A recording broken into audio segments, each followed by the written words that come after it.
Hello दोस्तों, मैं हूं एडवोकेट ईशान, एक्सपर्ट वकील में आपका स्वागत है। दोस्तों, आज हम बात करेंगे एक बहुत ही महत्वपूर्ण टॉपिक के बारे में, जो कि प्रज्ञाता यानी कि जो डिजिटल एजुकेशन है, इससे रिलेटेड जो मिनिस्ट्री ऑफ एचआरडी है, उन्होंने एक गाइडलाइन जारी की है, एक प्रोग्राम लॉन्च किया है जिसे प्रज्ञाता नाम दिया गया है। और इसमें किस तरीके से डिजिटली अभी पढ़ाया जाएगा, क्योंकि जो कोविड-19 है वो कोरोना की वजह से स्कूल बंद है और जो स्टूडेंट है वो स्कूल में नहीं जा पा रहे, और तो लेकिन उनको एजुकेशन तो देना पड़ेगा, उन्हें लर्निंग कराना पड़ेगा। तो डिजिटली एजुकेशन ही एक अवेलेबल अभी स्कोप है। और इसके लिए जो मिनिस्ट्री ऑफ एचआरडी है, उन्होंने जो स्कूल के लिए जो गाइडलाइंस जारी की है, लेकिन ये गाइडलाइंस जाननी स्टूडेंट और पेरेंट्स के लिए भी इंपॉर्टेंट है कि किस तरीके से इस जो ऑनलाइन डिजिटल एजुकेशन है उसे कंडक्ट किया जाएगा, क्या पैटर्न रहेगा, क्या टाइमिंग्स रहेंगे, ये सारी चीजें इस गाइडलाइन यानी कि जो प्रज्ञाता जो प्रोग्राम है इसमें बताई गई है। तो वीडियो को अंत तक जरूर देखिएगा ताकि आपको इन्फॉर्मेशन पूरी मिल सके। और अगर आपने अभी तक हमारे चैनल को सब्सक्राइब नहीं किया है तो अभी सब्सक्राइब कर लीजिए और साथ ही में बेल आइकन भी दबा दीजिए, ताकि ऐसे ही नॉलेज और वीडियो जैसे ही अपलोड हो आप तक नोटिफिकेशन तुरंत पहुंच सके। तो चलिए शुरू करते हैं।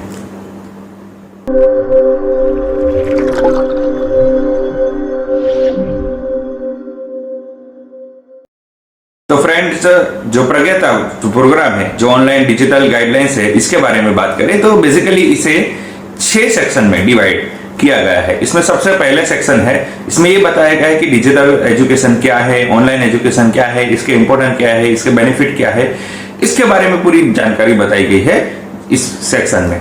सेक्शन 2 है, वो काफी इंपॉर्टेंट है कि जो स्टूडेंट के लिए है, टीचर्स के लिए है, पेरेंट्स के लिए, सभी के लिए जो सेक्शन 2 है ये बहुत इंपॉर्टेंट है। इसमें 8 पैरामीटर्स बताए गए हैं और इसमें यह बताया गया है कि किस पैटर्न से, किस तरीके से पढ़ाने का जो है तरीका होगा, किस वे से जो स्कूल है वो कंडक्ट करेंगे क्लासेस और किस तरीके से पढ़ाया जाएगा। ये सारी चीज सेक्शन 2 में बताई गई है। सेक्शन 3 भी काफी इंपॉर्टेंट है। इसमें भी ये बताया गया है कि जो टाइमिंग है, जो गाइडलाइंस है, जो प्रज्ञाता से रिलेटेड, जो डिजिटल एजुकेशन से रिलेटेड जो गाइडलाइंस है, इसके बारे में बताया गया कि क्या टाइमिंग्स रहेंगे, किस तरीके से क्लास को कंडक्ट किया जाएगा। ये सारी चीज सेक्शन 3 में बताई गई है। सेक्शन 4 में बताई गई है, जो कि बेसिकली फोकस है कि जो स्टूडेंट है उनकी जो फिजिकल और मेंटल वेलनेस के लिए बारे में बताया गया है कि अगर कोई बच्चा है वो इतना ज्यादा डिजिटली रहेगा, डिजिटली पढ़ेगा, मोबाइल से एडिक्ट होगा, तो उस पर जो फिजिकली और मेंटल कैसे वो रिफ्रेश रह सके और उसका जो डिजिटली और जो मोबाइल का है उसकी जो नेगेटिव इंपैक्ट है उस पर कैसे ना आए, क्या क्या केयर करनी चाहिए, इसके बारे में बताया गया है। सेक्शन 5 में ये बताया गया है कि जो स्टेट है और जो यूनियन टेरिटरीज है, ये जो प्रोग्राम है प्रज्ञाता, इसे अपने स्टेट और यूनियन टेरिटरी में किस तरीके से इसे इम्प्लीमेंट करना चाहिए, इसके बारे में बताया गया है। और जो सेक्शन 6 है उसमें जो सरकार के जो बाकी इंपॉर्टेंट जो प्रोग्राम है उसके बारे में डिटेल दी गई है। तो सबसे इंपॉर्टेंट है कि सेक्शन 2 और सेक्शन 3 ये सबसे ज्यादा इंपॉर्टेंट है। तो आज हम इस वीडियो में इसके बारे में चर्चा करेंगे।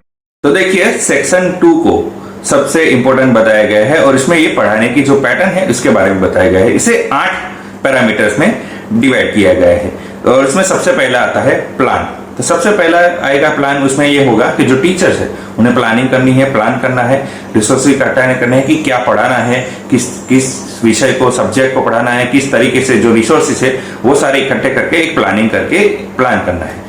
दूसरा आता है, उसमें बाद रिव्यू आएगा कि रिव्यू में क्या होगा, वो टीचर से रिव्यू करेंगे कि जो प्लान करने के बाद जो रिसोर्सेज है, जो मटेरियल है, उसमें क्या रहेगा, क्या नहीं रहेगा, क्वालिटी ऑफ मटेरियल्स क्या है और इंपॉर्टेंस कुछ छूट तो नहीं गया, इसके बारे में जो रिव्यू है वो रिव्यू किया जाएगा। और उसके बाद जो प्रॉपर क्वालिटी जो प्लान होगा, क्वालिटी जो सब्जेक्ट होगा, इसके साथ ही थर्ड स्टेप आएगा जो कि है अरेंजमेंट। कि अरेंजमेंट में क्या आएगा कि जो क्लासेस है उसे अरेंज किया जाएगा, उसकी थीम है उसे किस तरीके से अरेंज किया जाएगा, इसके बारे में बताया गया है कि अरेंजमेंट करना पड़ेगा ताकि जो स्टूडेंट है वो पढ़े तो उसे ऐसा ना लगे कि वो स्कूल में नहीं है, उसे डिजिटली भले पढ़ता हो, डिजिटली माध्यम से पढ़ रहा है, लेकिन उसे वही फील हो जैसे कि वो एक स्कूल में बैठा है। और इसी तरीके से उसके जो थीम है, वो जो अरेंजमेंट है वो इस तरीके से होगा कि ताकि स्टूडेंट को भी स्कूल ही लगे और वो उसमें फोकस कर पाए। चौथा स्टेप है जो है कि गाइडेंस है, कि जो एजुकेशन है वो गाइडेंस दिया जाएगा कि किस तरीके से पढ़ाया जाएगा। और इसमें जो पेरेंट्स है और स्टूडेंट है उसे एक्टिवली पार्टिसिपेंट्स भी किया जाएगा और इन्फॉर्मेशन दी जाएगी गाइडेंस के बारे में कि क्या पढ़ाया जाएगा, किस सब्जेक्ट के बारे में पढ़ाया जाएगा, क्या टॉपिक होगा। तो क्या होगा कि पेरेंट्स है वो भी एक्टिवली पार्टिसिपेट कर पाएंगे और बच्चे को अच्छा नॉलेज भी दे पाएंगे कि इस तरीके से भी इसमें ये आप इंफॉर्मेशन भी दी जा सकती है ताकि एक्टिवली पार्टिसिपेंट हो सके। और टीचर्स है वो जो रिसोर्सेस है, वो जो क्वालिटीज, जो सब्जेक्ट है वो इस गाइडेंस में दिया जाएगा। 5वां स्टेप होगा टॉक का। तो इसमें सबसे ये इंपॉर्टेंट है कि जो टॉक है वो काफी इंपॉर्टेंट है और इसमें फेस टू फेस कम्युनिकेशन रहेगा और जो स्टूडेंट है और टीचर के बीच में जो कम्युनिकेशन हो वो गैप नहीं आना चाहिए। भले ही वो डिजिटल पढ़ रहा है लेकिन इस तरीके से टॉक होना चाहिए, इस तरीके से कम्युनिकेशन होना चाहिए कि जो स्टूडेंट है उसे ऐसा ही लगे कि वो एक क्लास में बैठा है और सबसे फेस टू फेस जो कम्युनिकेशन है वो रहेगा। अगर किसी बच्चे को क्वेरी है तो वो ड्यूरिंग डिजिटलाइजेशन कम्युनिकेशन में वो अपना क्वेश्चन पूछ सकता है और उसका सॉल्यूशन भी वहां पे सोर्स से मिल जा सके, ताकि ये कम्युनिकेशन है वो काफी इसमें इंपॉर्टेंट रहेगा। छठा रहेगा, इसके बाद आएगा कि असाइनमेंट। असाइनमेंट यानी कि वन काइंड ऑफ होमवर्क आप समझ लीजिए, टेस्ट है।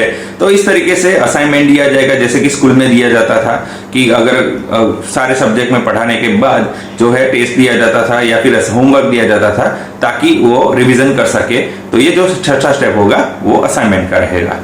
7वां स्टेप इसमें ये किया गया है कि ट्रैकिंग होगा कि अगर होमवर्क दिया जाता है तो उसका जो है ट्रैक किया जाएगा कि किस बच्चे ने किया है, किस बच्चे ने नहीं किया है। इसमें पेरेंट्स से भी कोऑर्डिनेशन किया जाएगा कि आज ये होमवर्क दिया गया है और इसके बाद इतने या फिर ये टेस्ट लिया जाएगा, यानी कि टेस्ट है असाइनमेंट है उसका वो पूरे तरीके से ट्रैकिंग भी रहेगा।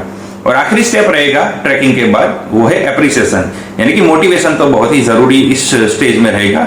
क्योंकि देखिए अभी स्कूल में नहीं है तो बच्चे को अगर वो कलरफुल ड्रेस में भी अगर बैठता है तब और घर में है तो उसे इतना मोटिवेशन चाहिए कि उसे ऐसा लगे कि वो स्कूल में पढ़ रहा है, वो एजुकेशन ले रहा है। तो मोटिवेशन मिलेगा तो वो ज्यादा इन्वॉल्व होगा डिजिटल एजुकेशन में, वो एक्टिवली पार्टिसिपेट रहेगा और अपनी पढ़ाई पर आसानी से वो ध्यान दे सकेगा। तो एप्रिसिएशन भी बहुत ही जरूरी है। तो ये सारे 8 पैरामीटर्स है, इस तरीके से डिजिटल एजुकेशन में, डिजिटल में ये पढ़ाया जाएगा। ये गाइडलाइन सेक्शन 2 में जो प्रज्ञाता प्रोग्राम है इसमें बताई गई है। तो दोस्तों अब बात करते हैं सेक्शन 3 के बारे में। इसमें ये गाइडेंस दी गई है कि क्या टाइमिंग रहेगा, क्या सेशन रहेगा, किस स्टैंडर्ड में कितने घंटे तक पढ़ाया जाएगा और क्या जो है टाइमिंग्स है उसके बारे में बताया है। तो उसे बेसिकली 3 पार्ट्स में डिवाइड किया गया है। एक जो नर्सरी प्री नर्सरी है और उसके बारे में, यानी कि जो प्री स्टैंडर्ड है उसके बारे में। दूसरा पार्ट किया गया है 1 से 8 स्टैंडर्ड के लिए और तीसरा जो है पार्ट्स उसे 9 से 12 तक के जो स्टैंडर्ड है उस बच्चों के लिए। तो पहले ये कहा गया है कि जो केजी और नर्सरी यानी कि जो प्री स्टैंडर्ड है उसके लिए केवल ये कहा गया कि दिन में एक ही सेशन रहेगा और वो भी 30 मिनट से ज्यादा का नहीं होगा, क्योंकि वो बहुत ही छोटे बच्चे होते हैं। इसीलिए जो भी रहेगा सेशन वो एक ही सेशन रहेगा और 30 मिनट से ज्यादा का प्री यानी कि जो केजी और नर्सरी उसमें 30 मिनट से ज्यादा का सेशन नहीं रहेगा। दूसरा पार्ट है जो कि स्टैंडर्ड 1 से 8 से स्टैंडर्ड तक के लिए एप्लीकेबल रहेगा और उसमें 45 मिनट्स के 2 सेशंस रहेंगे और कि दिन में केवल 2 ही सेशंस रहेंगे। तो क्योंकि वो भी बच्चे छोटे हैं तो ज्यादा डिजिटली पढ़ेंगे नहीं और ज्यादा डिजिटली अगर मोबाइल या इंस्ट्रूमेंट होंगे तो उनकी जो हेल्थ है उन पर भी असर हो सकता है। इसीलिए जो फर्स्ट से लेकर 8 स्टैंडर्ड है उस वहां तक केवल ये बताया गया है कि 45 मिनट्स के 2 सेशन यानी कि 90 मिनट तक ही ज्यादा से ज्यादा पढ़ाया जाएगा। तीसरा जो पार्ट है वो है बड़े बच्चों के लिए, यानी कि जो 9th स्टैंडर्ड से लेके 12th स्टैंडर्ड के लिए कहा गया है। उसमें बेसिकली एक स्कूल का एटमॉस्फेयर क्रिएट करने की कोशिश की गई है। उसमें 4 सेशंस की बात की गई है कि 30 से 45 मिनट्स के 4 सेशंस होंगे और हर एक सेशन के बीच में 15 या 20 मिनट का जो है ब्रेक दिया जाएगा। जैसे कि स्कूल में होता है कि पीरियड के बाद एक गैप मिलता है, इसी तरीके से जो 9th स्टैंडर्ड से लेकर 12th स्टैंडर्ड के जो बच्चे हैं, जो बड़े बच्चे हैं, उनके लिए जो दिन में 4 सेशन होंगे और उसमें हर एक सेशन के बीच में 15 या 10 मिनट का जो ब्रेक है वो दिया जाएगा और एक सेशन 30 मिनट से लेकर 45 मिनट तक का रहेगा। तो ये बेसिकली ये गाइडलाइंस दी गई है और टाइमिंग का ये कहा गया है कि इस तरीके से ही आपको टाइमिंग और सेशंस पढ़ाने होंगे। अब बात करते हैं सेक्शन 4 के बारे में, जो प्रज्ञाता का जो है प्रोग्राम, उसमें सेक्शन 4 में ये बेसिकली इंपॉर्टेंट है स्टूडेंट और पेरेंट्स के लिए। इसमें ये बताया गया है कि जो फिजिकली और जो मेंटली जो वेलनेस है स्टूडेंट की, इसके बारे में बताया गया है। क्योंकि देखिए जो डिजिटल एजुकेशन है इससे अगर कोई स्टूडेंट लेता है तो डेफिनेटली उसके पास मोबाइल का जो है वो ज्यादा टाइम के लिए होगा, इंटरनेट ज्यादा टाइम के लिए होगा। तो पेरेंट्स को ये ध्यान रखना है कि बच्चे को अगर मोबाइल दिया जाए, क्योंकि ये जो जब तक चलेगा तब तक तो पेरेंट्स बैठेंगे नहीं, तो कई बार क्या होगा सेशन खत्म होने के बाद भी जो मोबाइल है वो एक्सेस करेंगे तो बच्चा, तो उसे साइबर पुलिंग के बारे में इंफॉर्मेशन देनी चाहिए, साइबर सिक्योरिटी के बारे में इंफॉर्मेशन देनी होगी। और इसके साथ ये भी बताना होगा कि कोई गलत वेबसाइट या गलत ऐप डाउनलोड ना कर ले, इसके बारे में बताई गई। इसके बाद ये भी कहा गया है कि देखिए इतने सारे टाइम तक अगर वो मोबाइल एक्सेस करेगा, इंटरनेट एक्सेस करेगा, तो इसके जो नेगेटिव इम्पैक्ट है बच्चे के, जो फिजिकल और मेंटल जो उस पर जो मोबाइल का इम्पैक्ट पड़ेगा वो ना पड़े, उसके लिए वो रिलैक्स रहे। तो उसे योगा के लिए टिप्स दी जाए या फिर उसे कम से कम टाइम के लिए मोबाइल का एक्सेस दिया जाए, ताकि उसकी जो फिजिकल और मेंटल है उस पर कोई खराब असर ना हो। और इसके साथ ही अगर वो इंटरनेट या जो इन्वॉल्व हो रहा है तो उसमें कोई गलत साइट पर ना चला जाए, गलत ऐप डाउनलोड ना कर ले, उसके बारे में भी पेरेंट्स को ये हिदायत दी है कि बच्चे को थोड़ा गाइड किया जाए। तो दोस्तों ये इंफॉर्मेशन थी पूरी प्रज्ञाता प्रोग्राम से बारे में, जो ऑनलाइन डिजिटल एजुकेशन है उसके बारे में, जो गाइडलाइंस गवर्नमेंट ने, मिनिस्टर ऑफ एचआरडी ने जारी की, इसके बारे में। दोस्तों अगर आपको इसकी पूरी पीडीएफ चाहिए तो आप जो लिंक है वो डिस्क्रिप्शन में दी गई है, वहां से भी आप उसे डाउनलोड कर सके, ताकि आपको पूरी जो पीडीएफ है वो आप ले सके और आप उसे पढ़ सके। तो दोस्तों कैसी लगी ये इन्फॉर्मेशन जरूर बताइएगा। दोस्तों अगर आपको ये वीडियो अच्छा लगा है तो इसे लाइक कीजिए, शेयर कीजिए। कोई भी सवाल हो तो आप कमेंट कर सकते हैं या फिर हमारे नंबर पर कॉल कर सकते हैं या फिर आप व्हाट्सएप भी कर सकते हैं। दोस्तों अगर आपने अभी तक हमारे चैनल को सब्सक्राइब नहीं किया है तो अभी सब्सक्राइब कर लीजिए और साथ ही में बेल आइकन भी दबा दीजिए, ताकि ऐसे ही लीगल नॉलेज और लीगल वीडियो जैसे अपलोड हो आप तक नोटिफिकेशन तुरंत पहुंच सके। इसके साथ ही आप हमें हमारे सोशल मीडिया प्लेटफॉर्म यानी कि फेसबुक, ट्विटर, इंस्टाग्राम पर भी फॉलो कर सकते हैं। वहां भी इंपॉर्टेंट आर्टिकल्स शेयर किए जाते हैं, तो वहां से भी आप हमसे जुड़ सकते हैं। और इस वीडियो को पूरा देखने के लिए धन्यवाद।